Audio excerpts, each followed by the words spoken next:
galmudug waxaa ka muuqda weji cusub. sanadkan 2020 waxaa si weyn isu bedelay aragtidii laga haystay maamulka galmudug iyo bulshada deegaanka. waxay u istaageen badbaadada doorashada Soomaaliya, waxaana ilaa hadda lagu socdaa jidkii ay faleen bishii Julaay ee sanadkan. Soomaaliya waxay dhexda uga jirtay walaac doorasho labadii sano ee la soo dhaafay. mucaaradku waxay si weyn uga baqayeen in madaxweyne Farmaajo waqtiga korsado, waxaana u sabab ahaa inuu ku dhaganaa doorasho qof iyo cod ah, meel marinta sharci doorasho oo aan af iyo luga lahayn, diidmada saamileyda siyaasadda iyo khilaafka isaga iyo dowlad goboleedyada.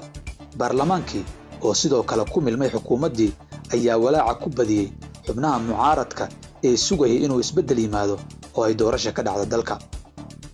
marka laga tago walaaca, daarta iyo dacwadda joogtada ay la gaarsiinayay beesha caalamka, ma jirin cid haysa tabar kale oo lagu jiljili karay taliska madaxweyne Farmaajo ama lagu abuuri karay xaalad fudud oo doorasho. dadweynaha ayaa sidoo kale qabay walaac ku saabsanaa inuu madaxweynuhu xukunka isku dhajiyo kadibna la galo fowdo siyaasadeed. galmudug waxay sanadkan noqotay gurigii badbaadada ayay leeyihiin dadka sida weyn isha ugu haya xilliga kala guurka ee Soomaaliya. dhammaan ismariwaagii siyaasadeed ee dalka waxaa soo afjaray 3 shir oo lagu qabtay magaalada Dhuusamareeb ee caasimadda galmudug, kuwaas oo Soomaaliya u riixay dhinaca doorashada. Axmed Cabdi Kaariye Qoorqoor, madaxweynaha galmudug oo taliskiisu ku indhafurtay nabad raadin siyaasadeed oo galmudug dhexdeeda ah, ayaa ballaariyay goobta oo falsafadiisii dib u heshiisiinta siyaasadeed ee gudaha u bedelay mid heer qaran ah. dad badan waxaa u sawirneed inaan la ajiibi doonin qorshaha Qoorqoor iyo Dhuusamareeb. waxaa kaloo adkayd in madaxweyne Farmaajo laga fujiyo hanaankii doorasho ee qof iyo cod, sharcigii uu saxiixay, iyo inuu aqbalo goob Muqdisho ka baxsan in lagu go'aamiyo jihada doorashada. waxaa kaloo cabsi laga qabay sida ay maamuladu u aamini karaan Axmed Cabdi Kaariye Qoorqoor oo loo arkayay inuu aad ugu dhow yahay filla Soomaaliya. laakiin dhammaan arrimahaas wuxuu Qoorqoor u maareeyay si ay bulshadu u riyaaqday. madaxweyne Qoorqoor wuxuu xabsigii ka sii daayay siyaasaddii dalka, ayuu yidhi mid ka mid ah xubnaha sugaya inay sanadkan u tartamaan kuraasta aqalka hoose ee baarlamaanka Soomaaliya. madaxweyne Farmaajo iyo dhammaan madaxda maamul goboleedyadu waxay ka mahad celiyeen sida ay galmudug u xaqiijisay himilooyinkii qaranka ee sanadkan.